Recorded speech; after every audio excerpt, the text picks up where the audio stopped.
Good morning. You're watching DeProgram with Ted Rall and John Kiriakou. It's Thursday, November 20th, 2025. Thank you for joining us, and good morning, John. Good morning, Ted. How you doing? I'm doing good. A little cold where I am, but that's what it's supposed to be in mid to late November. I always look for CIA-related news for us for obvious reasons. And today there was more than usual. There was more than usual yesterday. I don't know. There's something in the air.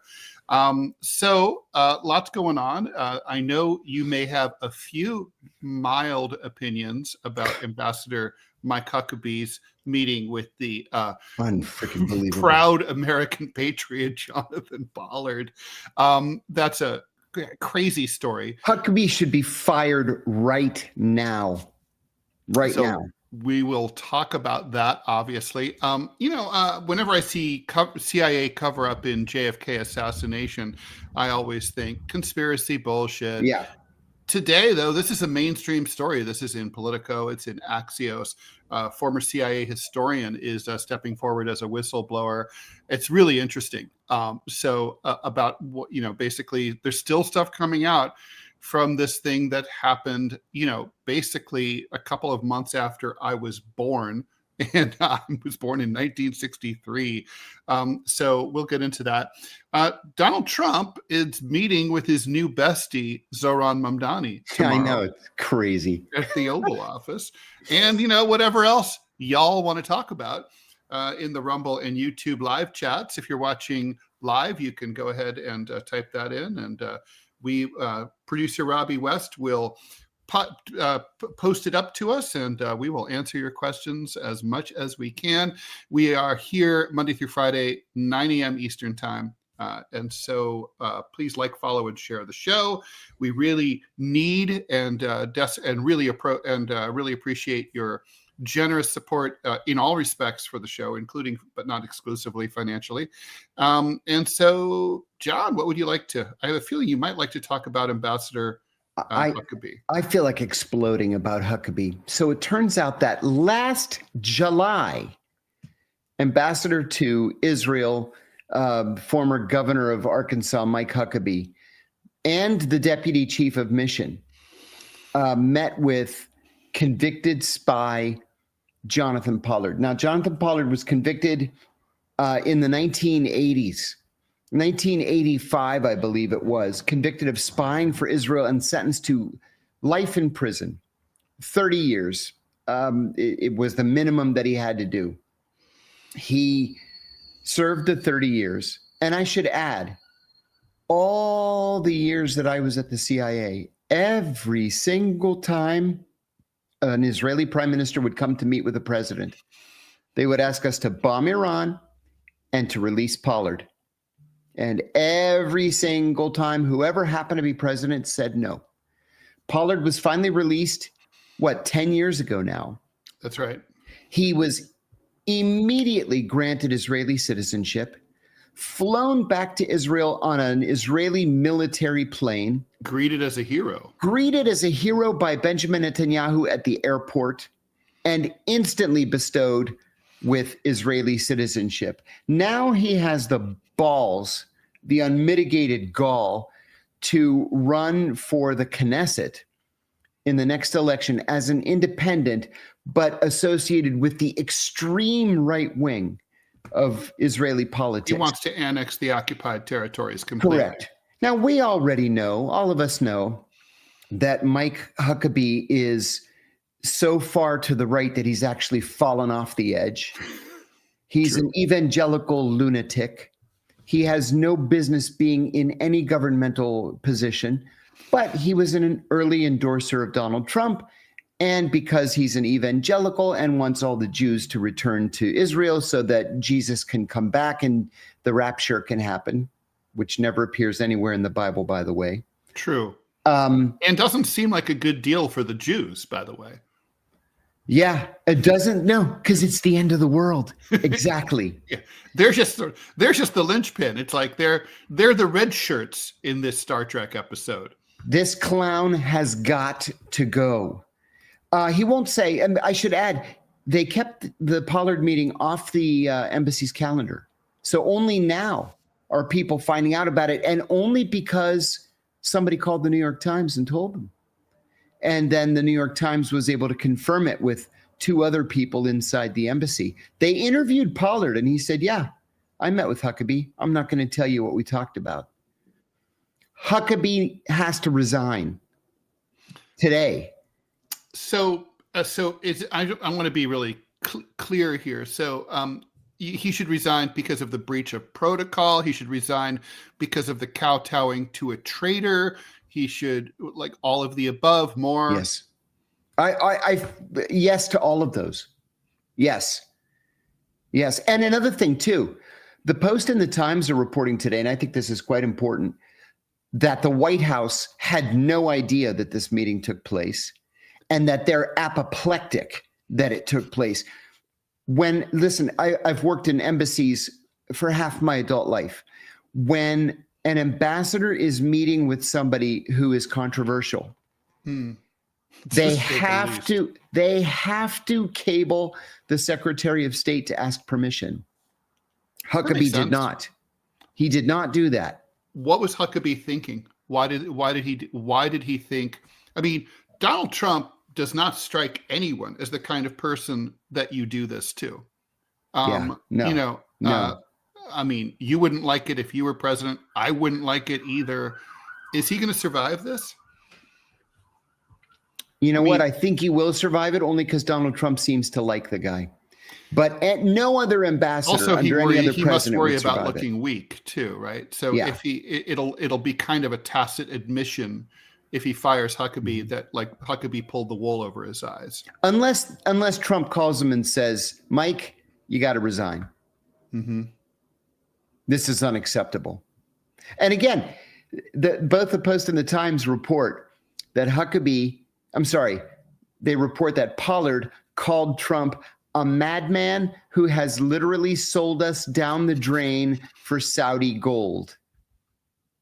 You know, takes one madman to know one. I mean, Jonathan Pollard, I mean, I remember that very, very vividly. I mean, you know, anyone who's old enough, let's say over 50, remembers that very well. And I mean, he really, I mean, he probably made the strongest case against dual citizenship of any human being I've ever met. And just so people remember, I'm going to turn this light off real quick. Just so people remember what it was that Pollard did. Pollard sold top secret military cables and NSA intercepts to the Israelis, sold it, right, for money. The Israelis then traded that top secret information to the Soviet Union in exchange for Soviet Jews being allowed to settle in Israel. Pollard did it for the money. He was a trader for money. This was not, this was not a Kim Philby situation. Absolutely not. Okay. I mean, look, I think it's disgusting too. I hope the president does the right thing. I have doubts, I hope so, to say the least. Okay. We have some questions. Let's get to them. FUSO, thanks for the $1. What do you make of the military Egyptian planes following Erica Kirk, as reported by Candace? I checked that out. I don't think it ever happened. Candace is literally the only person on earth who's reporting this. It's picked up by the Times of India and the Hindustan Times, and it's got a life of its own around, social media. But I just don't think this ever happened. That was my take as well. Wouldn't be the first time that her quote unquote reporting is less than waterproof. Three Birds, One Stone on Rumble asks, maybe we should start the show, although a little late with with how the Israelis killed more than 100 Palestinians last night and improvised exploded 124 buildings in Gaza in a single day. What a ceasefire they're keeping. Yeah. This that's is just scandalous. I'm glad that you brought that up. Yeah. I mean, it's absolutely disgusting. I mean, here's the thing, right? Like you pointed this out months ago, that the Israelis have a long-standing practice of blowing up every ceasefire that they ever agreed to. They got dragged into this one, kicking and screaming by President Trump. Yes. And obviously they're trying to screw it up every way that they possibly can. Trump is kind of in a really difficult position, right? Because if he calls up Netanyahu and yells at him about this, then he risks Bibi saying, "Okay, fine, fuck you, back to war," and then which is exactly what Netanyahu wants, for a variety of reasons that we've discussed here a billion times. Yeah. But if he doesn't do it, he comes off as a puss, which is not good either. That's right. I don't know what I would do in this situation. I think I would be starting to look at threatening them with cutting off aid. I mean, that's always been that's what George H.W. Bush did. And you have to be serious about it. It's the only thing that gets their attention, right? That's it. And he didn't even cut off aid. George H.W. Bush temporarily suspended loan guarantees for new Israeli settlements in the West Bank. Yeah, that doesn't seem like such a big deal. Well, okay. FUSO, thanks for the extra dollar. Has the CIA ever assassinated their own agents or officers like they're some kind of cartel or prison gang? Not that's ever been reported. I don't know. Pre-1975 was the bad old days. I honestly can't say no, but I don't know of any such incidents. Yeah, I don't remember reading any allegations to that effect. It seems, wouldn't you say that seems a little bit, I think it's unlikely. Yeah, I would call it unlikely. Yeah. John, this is from Ali Y3T. John, you mentioned on Julian Dorey, your first boss who wrote books on history of political relations of countries, but I couldn't find his name. Maybe I missed it. Could you let us know his name? Yep, that was Bruce Rydell. Bruce was one of the best bosses I ever had, and in his retirement, he's been absolutely prolific in his book production. It's incredible. Another dollar from FUSO. FUSO that keeps dropping the George Washingtons. If you were to, or Sacagaweas, depending. If you were to be a corrupt spy, would you rather be recruited by a hot Chinese spy or a hot Russian spy? Oh, geez. Oh, man. What a totally loaded question. I'd have to say Russian for me. Yeah, I'd have to go with the Russian. Just because, isn't Pollard also ethnically Jewish for sure? 100%. yeah, no doubt. I'll tell you what. I served in prison with a mob guy named. Well, I won't say it was. I don't want to embarrass him. But anyway, a good guy from Philadelphia, and he was at the penitentiary in Butner with Pollard, and he said Pollard was such a little mouse. He said everybody just wanted to beat the daylights out of him. So they kept him for the most part in the medical unit just for his own protection. Now he looks like Dave Letterman with a post beard, like a fucking wild man living like hillbilly. Yeah, he looks like a crazy person. He didn't used to look like that at all. He used to look like Williamsburg man. Okay, Nicholas Francos asks, why do we think the majority of Jews coming from the Soviet Union are so right-wing?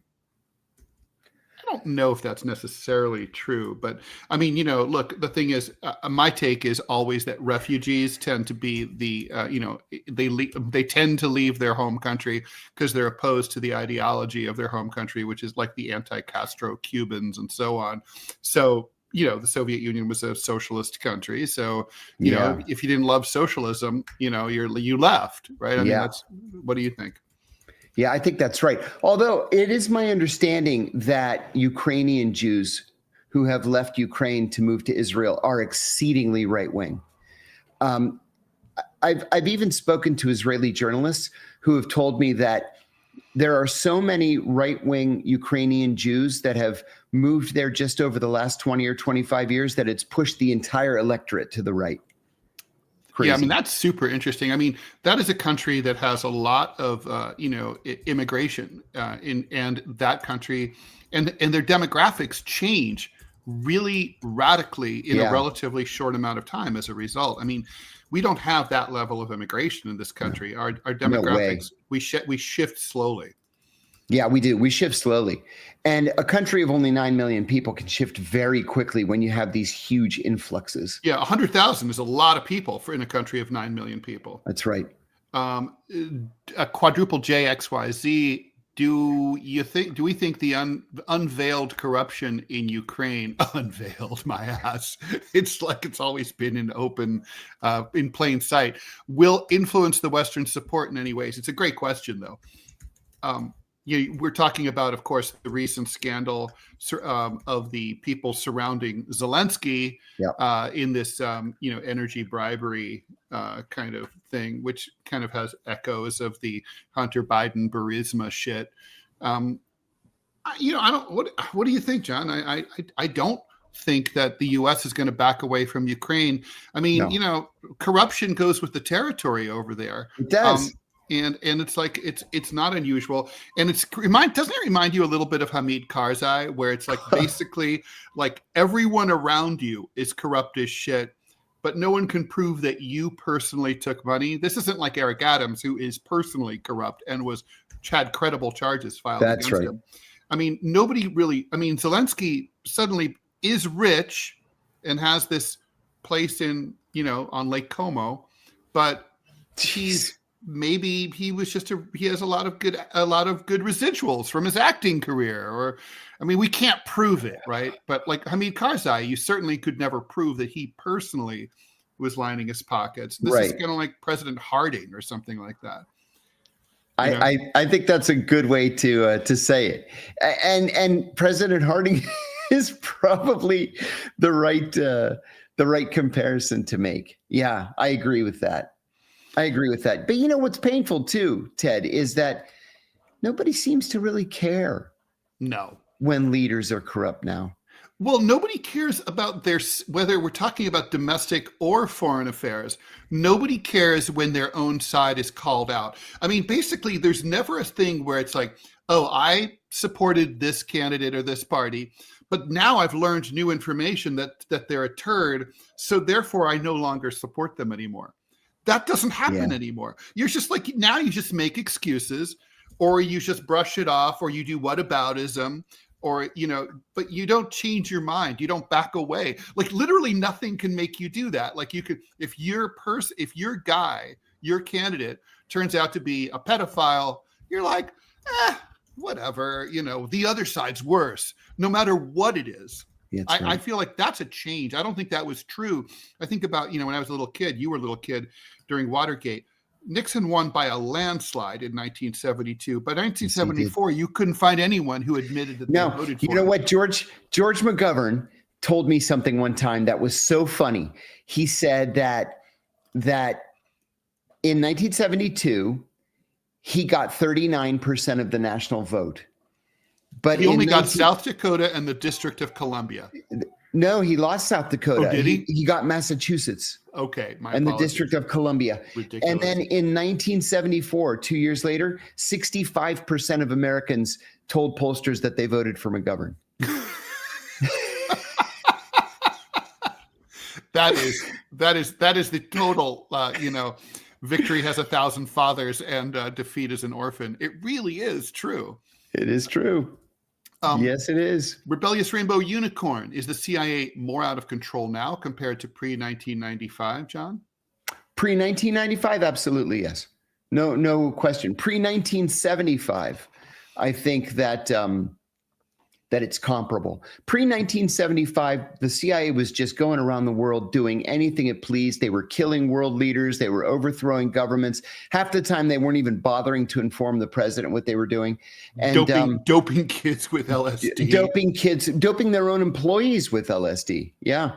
And they had seriously cleaned up their act by 1995. I talk often about the so-called cull that Bill Clinton initiated in 1993, where he ordered the CIA to fire every recruited source who had a human rights problem in his past. And fully 1/3 of the CIA sources were fired. Those days are gone and they're never coming back. So can you explain, like, why do you think the CIA in other words, how did the CIA get so out of, like, what causes it? What caused it to happen before 75? I know the Church Committee came in afterwards, and there were all the scandals because of Philip Agee and all that. Mm-hmm. But like, when the CIA is more under control, what's the difference between that and a time like now when they're out of control? Like, what's the, is it leadership? Like, what is it? It is the nature of the CIA. It's the collective mindset of the CIA to push the envelope as far as you can push until somebody in the White House pushes back, or somebody on Capitol Hill pushes back. It's the culture. It's the culture. They called it kingdom building.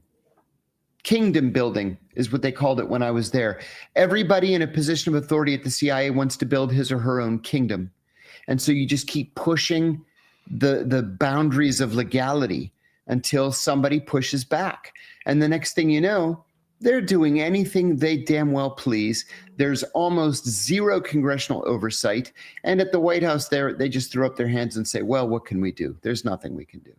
And these days, so it's the lack of interest in reining them in coming from the White House, you would say? I would. And I would say the inability to rein them in on the part of the congressional oversight committees. Why are they unable to? Because there are about 40 employees of the Senate Intelligence Committee and about 60 employees of the House Intelligence Committee and 40,000 employees at the CIA. That's a good answer. And you just can't handle it. Okay. Peruse a JFK related question. Have you met or worked with David Talbot? And what do you think about his work? My impression is that he's not in good health nowadays. I'm sorry to hear that. Poor about David. Him. Poor David. Know him. Yeah, David wrote the foreword for my third book. He's a lovely guy and one of the most highly respected contemporary historians that's out there. He had a debilitating, serious stroke, his second stroke, a few months ago, and the last I heard was unable to care for himself, unable to speak, and certainly unable to write. The poor guy.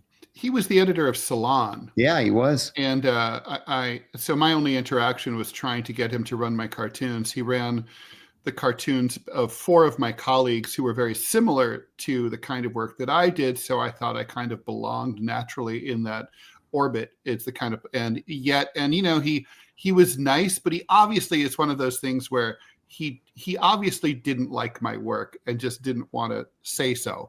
And he never ran it ever. And, it was always a source of frustration to me, but, he's allowed to not like my work. That was my interaction with him. Right. He was always polite, but albeit a little weaselly about it. Editors, US XXX A-Rod 21. Thanks for the $2.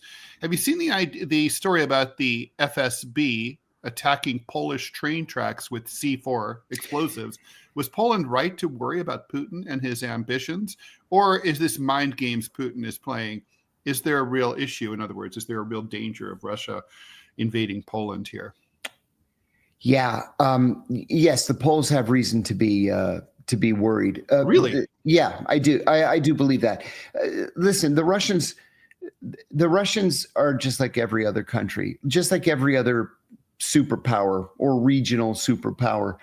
They're gonna carry out operations against the countries that they believe are threats to them, and sometimes those operations are large scale, and sometimes they're small scale. But sabotage is just a normal thing. I mean, it's almost. I mean, it's not really. I mean, it's almost an act of war, right? I mean, going into a sovereign state and and a NATO country, their transportation infrastructure. Absolutely right. But listen, even if they got caught, nobody's going to go to war over some train tracks. I don't think that Russia would invade Poland. No, I don't think. Absolutely not. Because to invade Poland is to invade NATO. And then it's going to require a massive response. Yeah. Yeah. Destined for Nothing says, John, I saw a job posting yesterday, now removed, for a director of identity intelligence at Health and Human Services. HHS. Yeah, Health and Human Services. Can you shed some light on what that could mean?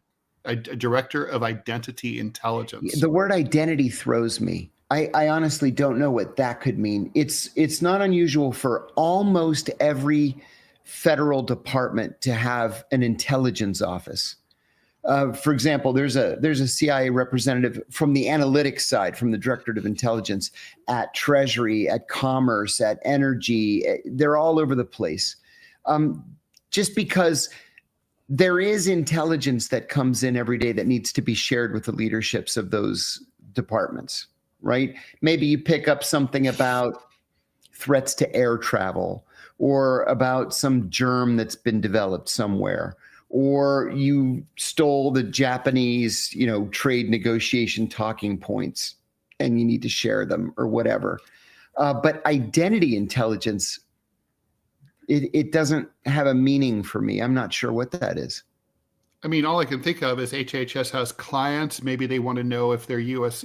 citizens, or they want to know who they are. But that would normally fall. It's possible, but that would normally fall under the Office of Security. Yeah. All right. So yeah, I have no clue here. Rebellious Rainbow, rebellious, and see, I remembered just to say rebellious instead of the whole rebellious rainbow unicorn. Rebellious says identity access is cybersecurity. That would make sense. Thank you for that. Nicholas Francos, do we see Trump getting the rare earth metals from Ukraine as per that deal? It seems to me that Putin is getting all of them. Well, Putin occupies the territory where they are, and that territory is never going back to Ukraine, ever. No, sir. So it is not. By the way, thank you so much, Ray C 2020, longtime listener and viewer, is now a monthly supporter of DeProgram. Oh, thank you. Much appreciated. FU so, here's a buck. John, this is your question. What would it take to actually reform or dismantle the CIA? Can I get away with saying stay tuned to this channel? Yes, you can, and I know why. Yes, I'm hoping to have kind of a big announcement in the next 2 weeks. Yeah, that'll be cool. Maybe two announcements. Maybe two announcements. All right. Kapunkt T589. Do we think that Israel has crossed the point of no return in regards to how the world sees Israelis, or does it take time and people will forget that Israel committed genocide? I think 100%. There's no going back. I mean, I think it's so radical at this point. They've fallen off the cliff in international opinion polling and domestic opinion polling, and most importantly with young people, which means that these are opinions that are baked into the generations that are going to be moving forward over the next few decades. I don't see, even if Israel were to say, we were wrong, we apologize, we want to help create a Palestinian state. I mean, none of these things are going to happen. But even if they did that, I think it's not going to be forgiven. I think it went on for so long. It was so extreme. And now it's being so reported. It's baked in. Mm-hmm. I don't see that being done. I think Israel's kind of dead to a significant percentage of the population. What do you think? With the exception of Arab countries who do as they're told and don't give a shit about the Palestinians. Yeah, the Israelis are not going to expand their list of global countries that they can rely on for support. I personally believe the Israelis are beyond the point of no return. I really think so too. And I don't think, and just to be clear, the Arab countries you're talking about, John, I don't want to put words in your mouth ever, but we're talking about the governments of those countries, not the citizens of those countries. That's right. That is exactly right. I'm glad you said that. Okay, so let's talk about, while we're talking all things CIA, let's talk about the JFK assassination, which took place 62 years ago, this coming Saturday, November 22nd. Former CIA historian Tom Pearcy says that he basically was doing research in a CIA safe room back in 2009 while researching Latin American policy in the CIA. And he came across a 50-page IG Inspector General's report from 1978. in which this was a period under the Carter administration, during the Church Committee, when the CIA was really on the hot seat for the abuses in Latin America. And they basically were laughing about the memos, laughing and bragging about fooling Congress about what Lee Harvey Oswald was up to in Mexico City before he killed JFK. It shows basically this is kind of considered a blueprint for how you can lie to Congress as a government agency, and basically there were sanitized, in other words, expunged duplicates of files sent to the House Select Committee, Chief Counsel. They got rid of all the key evidence. And they insulted him. They insulted him by calling him incurious. Well, it sounds like they weren't wrong. It sounds like he sort of give everything a quick 20, 30 minute glance and then back to Scotch on the rocks, right? And that's probably true. But although it's always kind of funny to me when someone engages in pernicious activity like this and then laughs at their victims for being stupid. Which I guess is what happened here. John, can you talk a little bit about this? I mean, first of all, this sounds credible to me. What was Lee Harvey Oswald up to in Mexico City before the November 22nd? He was there to meet at the Soviet embassy, which turned him away, and at the Chinese embassy, which also turned him away. We only learned recently that the CIA was surveilling him in Mexico City in this most recent tranche of documents. But the CIA denied that they had any knowledge of Oswald being in Mexico City. That was a lie.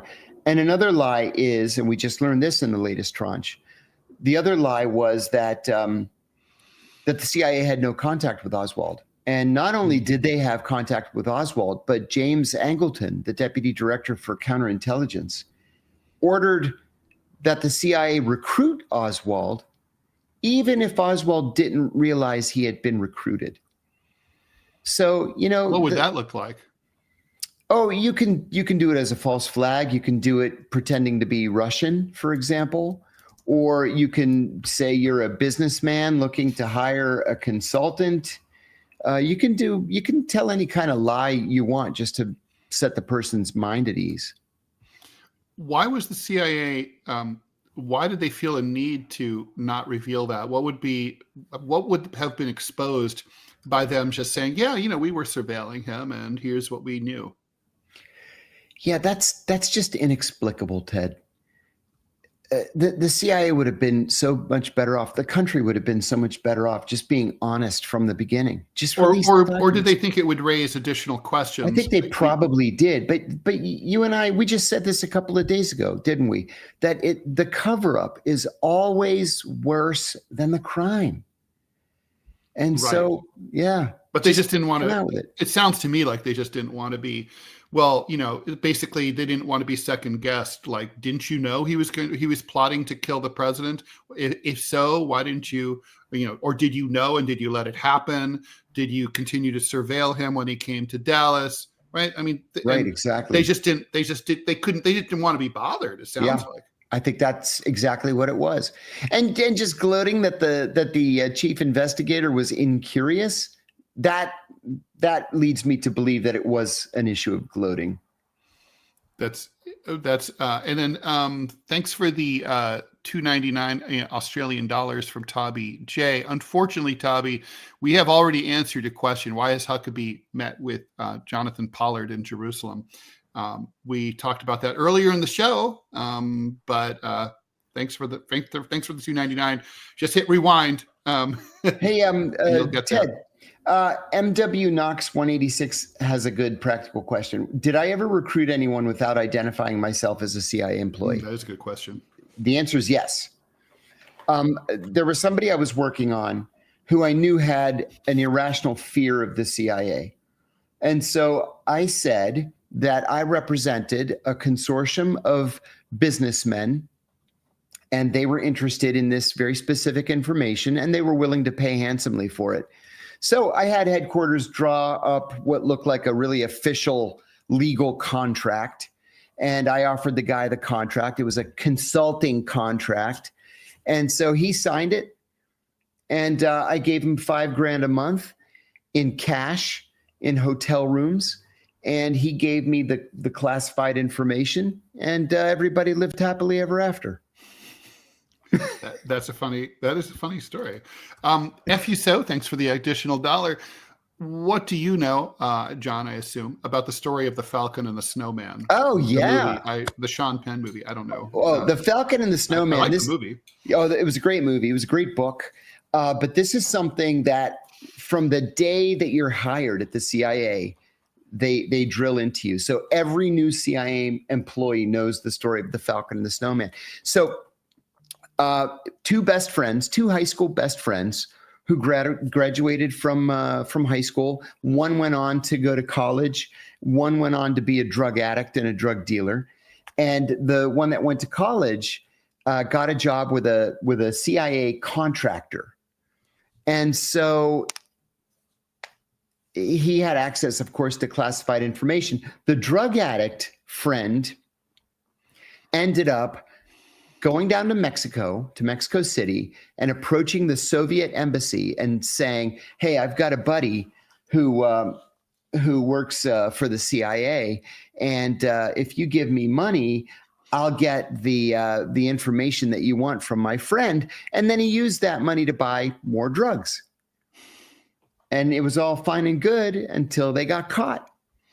And one cooperated, or both cooperated. Actually, I'm going to Google it now because I can't remember if it was one or both that cooperated. But they both ended up with long prison sentences.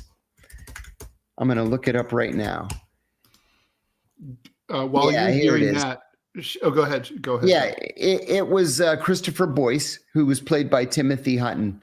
Mm-hmm. His dad got him a job at the CIA, and then casting. Yeah, his friend finally admitted, "Hey, I've been all the questions that I ask you, I've been telling the Soviet embassy in Mexico City." He suggested that they run off to Costa Rica, where he had secretly bought a house.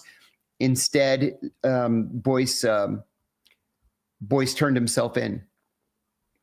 Yeah, the reason they called him the Falcon and the Snowman is the Timothy Hutton character raised falcons. And the snowman was, of course, self-explanatory. A cokehead. Yeah. Right.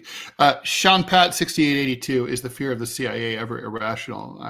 I'd say no. No. Fear of government is never irrational. No.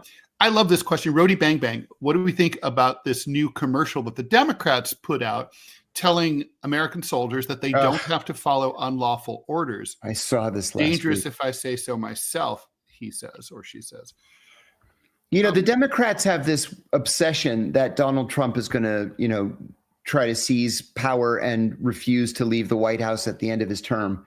And Trump loves trolling them on issues like this. Yeah. So the Democrats last week. Democrats have some cause to be concerned about that, in fairness. More just a little.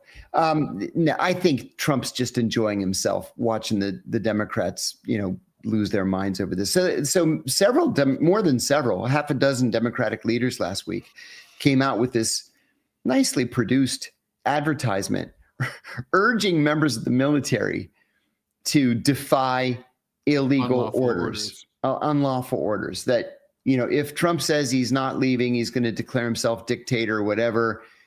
That I'm wondering what that also. I took that also as having to do with the ICE actions on the streets and the National Guard being sent to various American cities, like they're in Charlotte. Oh, that would be more immediate. I didn't see it that way. That would be a little bit scarier.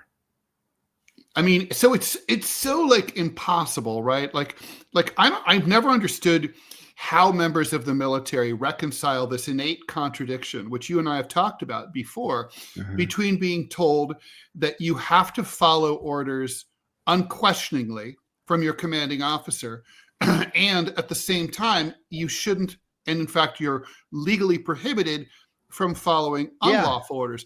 Those two directives seem to me like they're going to come into conflict, and it's impossible for a service person to know what to do in a My Lai type situation. You know, I mean, what's morally right. Yeah. But I mean, what do you really, truly? I feel like it's an impossible situation. I wouldn't want to be in a situation like this. It's like at the very end of his first term when Trump walked out into that demonstration in front of St. John's church across the street from the White House and asked the chairman of the Joint Chiefs of Staff, well, why don't you just shoot them? And he's like, serious? I have to explain to you why we can't just go out and shoot unarmed civilians in the streets in front of the White House? Insane. So, I mean, I don't know. Is it dangerous? I mean, is it dangerous to say, to have a political party say, you don't have to necessarily follow the orders that you get when you're in the armed services?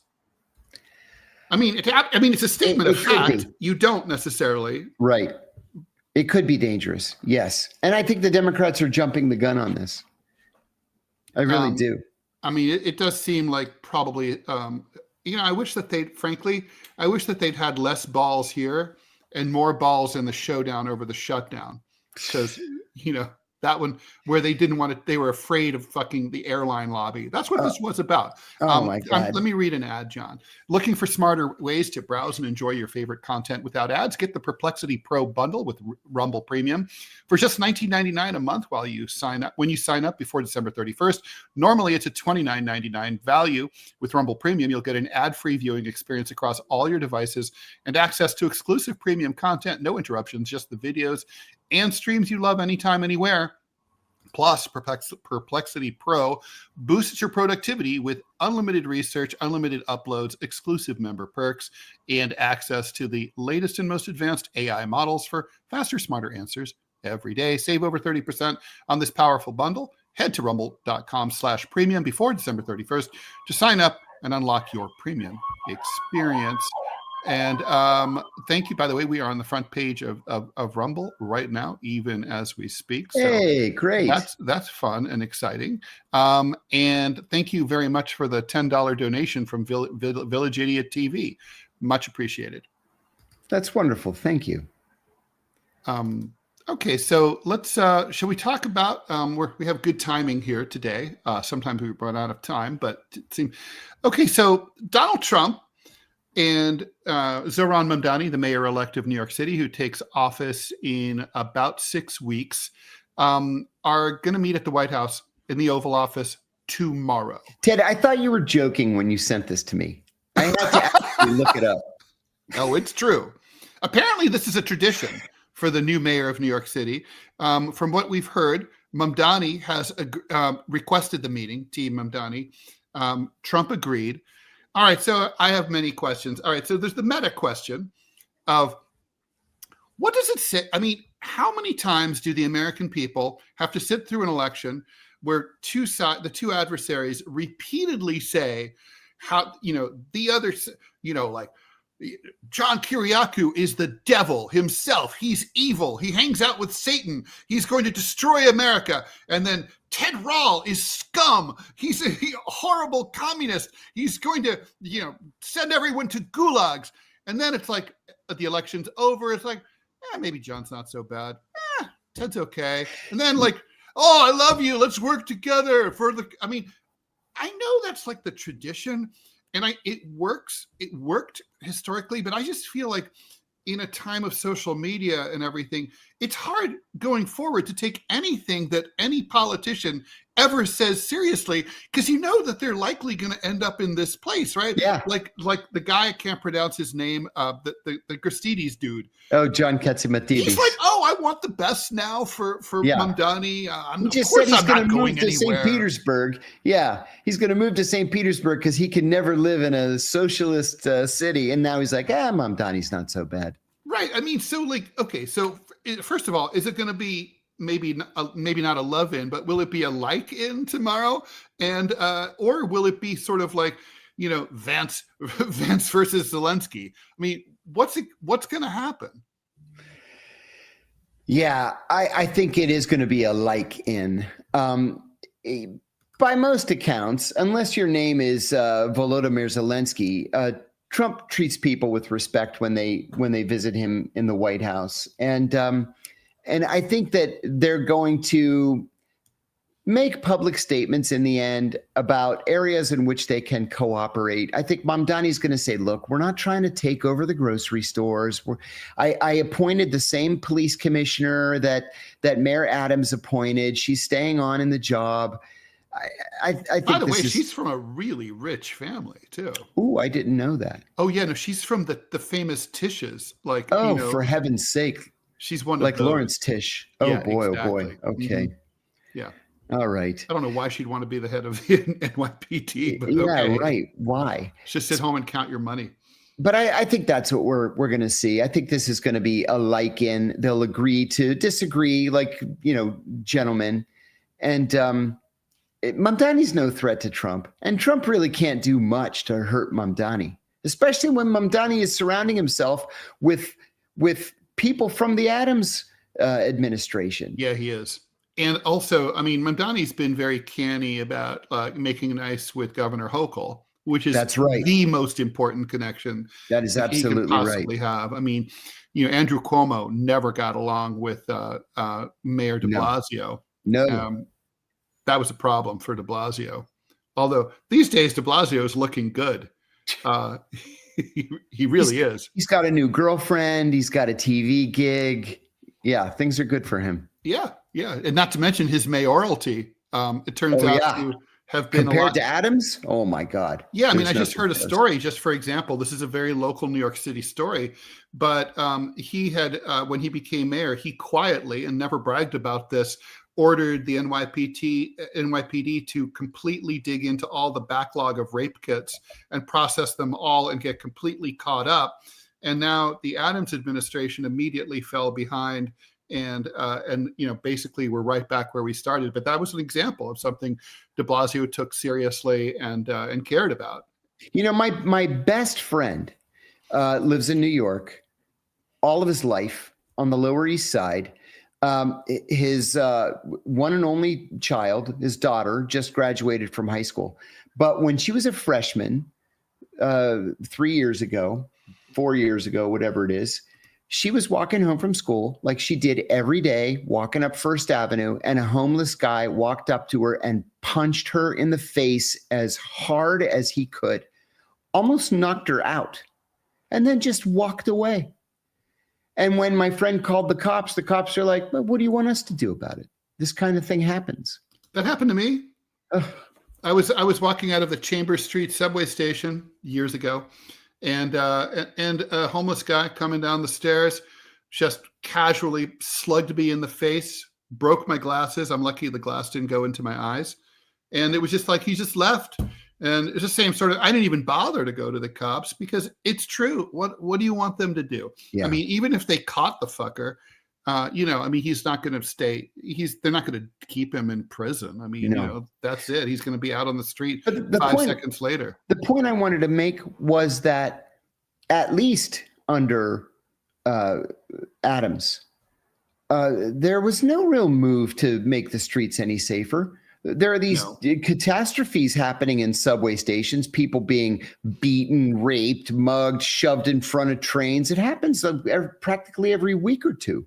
Mm-hmm. And this guy was a police captain. Yeah, I thought he was supposed to be the law and order candidate. Instead, he was just a bozo. Yeah. By the way, speaking of which, remember that really crazy story in New York, I think this happened in Coney Island at the end of the line in Brooklyn, where a lady was set on fire. A homeless lady was set on fire by some degenerate. Well, a similar event just happened yesterday in Chicago, where a woman was set on, I don't know if it was a woman or a man, someone was set on fire. And the suspect was apprehended. I was wondering, this wasn't a mean, but what do you think about the fact that the Chicago police have decided to charge him with terrorism, the arsonist?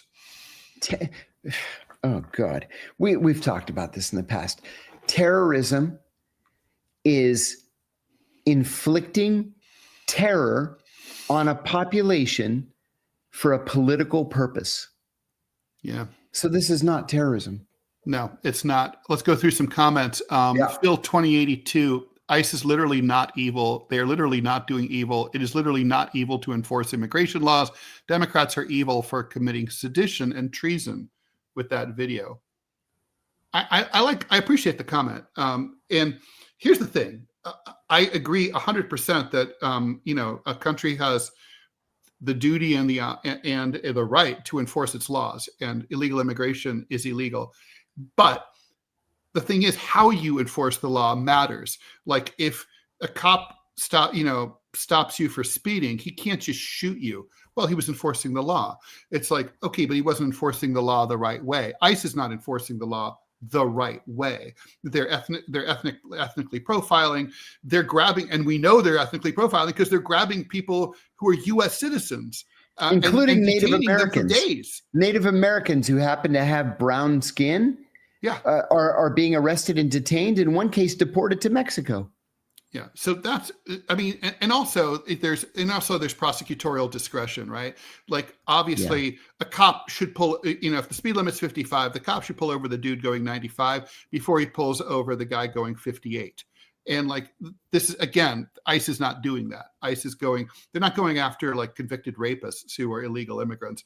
They're going after sort of anyone and everyone. And it seems almost like the low hanging fruit is people dropping their kids off at school and stuff. I mean, it's wrong.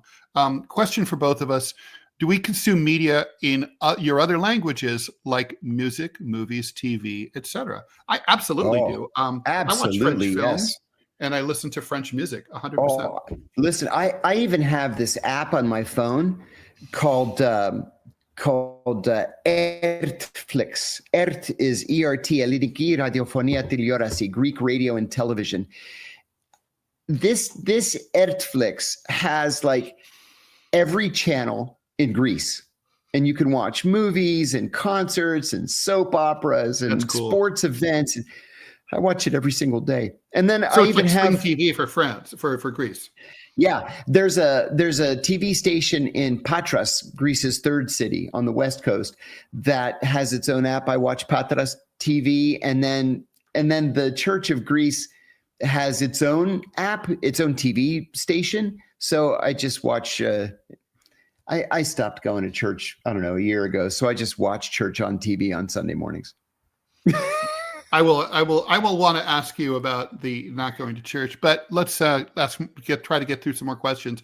Frasmataz, request for you, John. Please recount one of your best Alec Baldwin stories for us when time permits.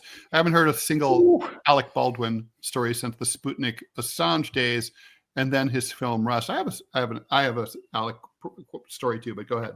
Alec Baldwin and I hate each other, and hate each other to the point where we can't be in the same room together. And how did this happen? The story, we met once. A friend of mine wanted to write a play about my trial, or the case leading up to trial. And he wanted to do it off Broadway. And Alec was interested in playing me. And so we met for lunch one day in New York. Amazing. And my friend's an Academy Award-winning screenwriter. So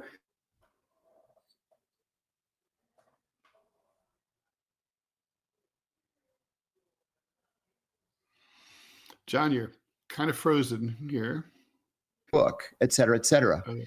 And shoot, can you hear me at least? Yes, now you're good. Yeah. You froze up for about 30 seconds. Okay, thanks. Oh, shoot. So he asked me to tell him these stories. I'm telling these stories. 30 minutes into it, Alex says, "I think you're full of shit," like that. And I said, "Excuse me?" Wow. And he says, "I think you're full of shit. I think you're just making all this shit up." And I said, "I've been called a lot of things in my life, but liar is not one of them." He goes, "Fuck you." I said, "Fuck you, Baldwin." And I was so angry. I got up and I walked out of the restaurant. And my friend is like, "Guys, please, no, please, please." So I was so mad, I walked all the way back to Penn Station. I got on the train and I came home. So about 6 months later, I had this idea for a TV series. I had written a pilot. and I do this as a hobby. I've written 7 of them in the last 14 years, and I've actually sold all 7. One made it to pilot. So we made this pitch at Fox, and Fox is like, nah, we're not really interested. It's moderately, interesting, but it's not for us. So our next pitch meeting was at AMC.